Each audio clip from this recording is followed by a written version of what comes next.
14h-16h, Brigitte Lahaie, Sud Radio. En compagnie de Sandy Boulanger, sexothérapeute, nous évoquons la libido et l'âge. Mais on commence avec Catherine, qui a 76 ans et qui, à mon avis, n'a pas de problème de libido. Bonjour Catherine. Bonjour Brigitte, bonjour Sandy. Bonjour Catherine. Comment allez-vous? Écoutez, l'introduction, c'est cool de le dire. Vraiment, je vous ai écouté, ça me parle. Il y a tellement de choses vraies et réalistes dans ce que vous avez dit, le toucher. Et en plus, c'est très étonnant parce que quand j'ai accompagné une amie qui était en train de mourir, et avant de mourir, elle m'a dit « je voudrais faire l'amour et fumer une dernière cigarette ». Alors j'ai dit « ben voilà, ça c'était ça ». Et moi je pense que la sexualité, avec un âge avancé comme le mien, c'est aussi une survie. Parce que sans sexualité, je pense que au moins la sexualité est la vie. Et pas. Quand on fait l'amour, on peut aussi faire un enfant, mais aussi jouir et avoir du plaisir avec son corps, c'est aussi survivre et dépasser le temps qui passe. Et quand il s'éloigne. Alors survivre, non, vivre tout simplement. Vivre, voilà, exactement, Brigitte, vous avez raison, oui, c'est vivre. Et je pense que quitter la libido, quitter la sexualité, c'est perdre quelque chose de soi-même. Et en plus, mais je pense aussi que on a la sexualité qui correspond à la vie que l'on a eue dans sa carrière, dans sa vie, dans ses relations en général. Si je pense que on a un comportement sexuel comme on peut avoir un comportement professionnel dans la passion et bon j'ai eu une carrière. Vous voulez dire que si on a eu une sexualité active, on garde une sexualité active quel que soit notre âge, c'est ça que vous voulez dire? Exactement, c'est ce que je veux dire. Et même si à un moment donné j'ai eu des temps moi qui étais une amoureuse et très accro au sexe pendant une dizaine d'années après un chagrin d'amour, là effectivement la sexualité est partie, c'est parce que je me le suis interdite.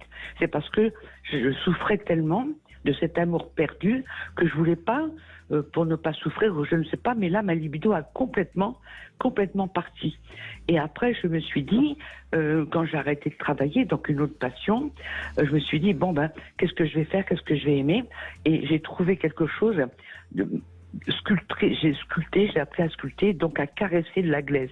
Et quand j'ai touché la glaise qui était un bloc de rien, et tout d'un coup j'en ai fait quelque chose, et c'est là qu'en modelant de mes doigts, j'ai eu envie de retrouver, et ce que disait effectivement Sandy, le toucher, le corps, se toucher le corps, est très très important dans tous les cas de figure, que ce soit un enfant, un vieillard, des gens, mais je pense que la sexualité, l'abandonner, c'est un petit peu commencer à se fondre, à mourir, à devenir moins que quelque chose. Parce que si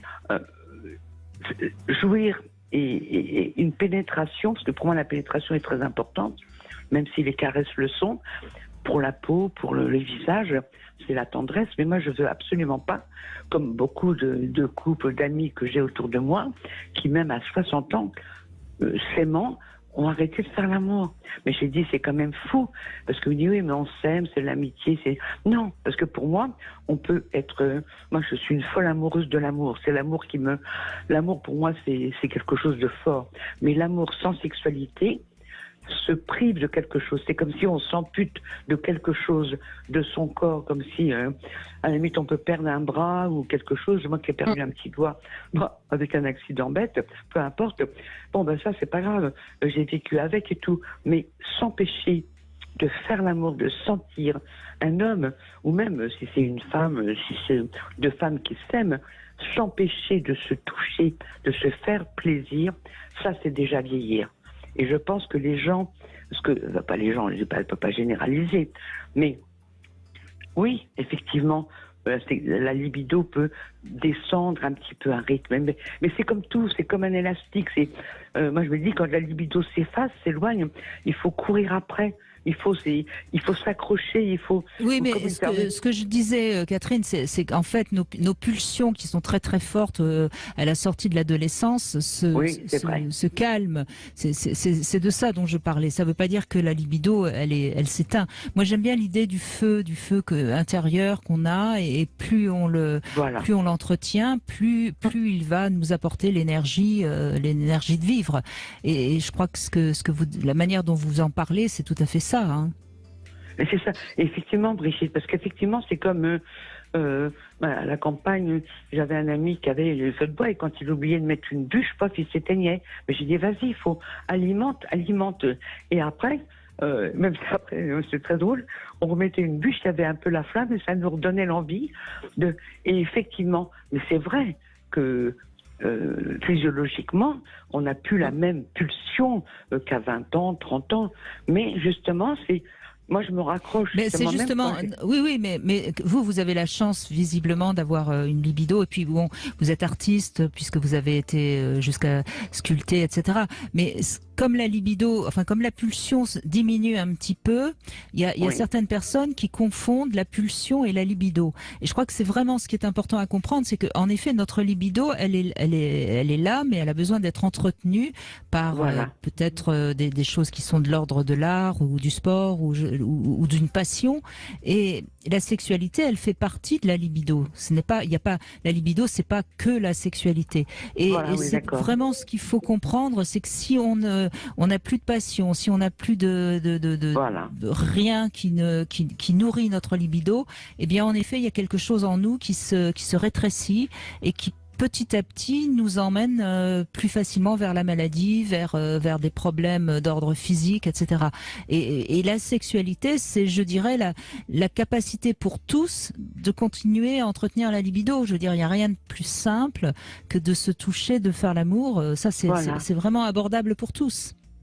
Et quelle que soit la façon de le faire, d'ailleurs, c'est très juste ce que vous dites, Catherine. C'est vrai que physiologiquement, au niveau de la pulsion, déjà, on a des hormones qui sont moins disponibles et moins produites par le corps. Voilà, dans l'œstrogène, dans la testostérone. Donc oui, physiologiquement, c'est vrai.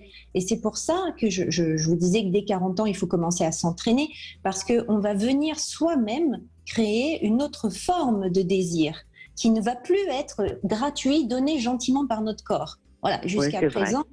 Bon, c'était gentil, on en profitait d'ailleurs ou pas, mais notre corps sécrétait des hormones pour justement développer ce désir et passer après dans la libido, l'excitation et le plaisir.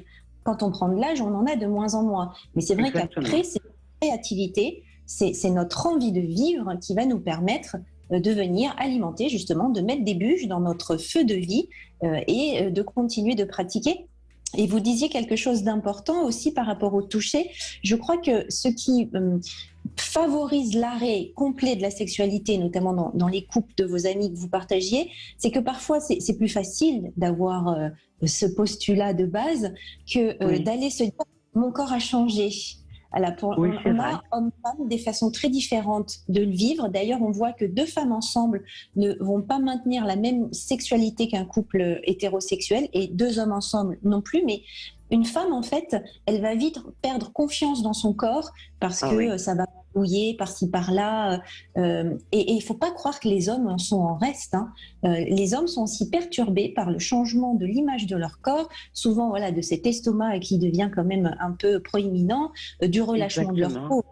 Ils ne l'expriment pas de la même façon qu'une femme. Une femme va souvent renoncer. Un homme, lui, il peut faire comme si de rien.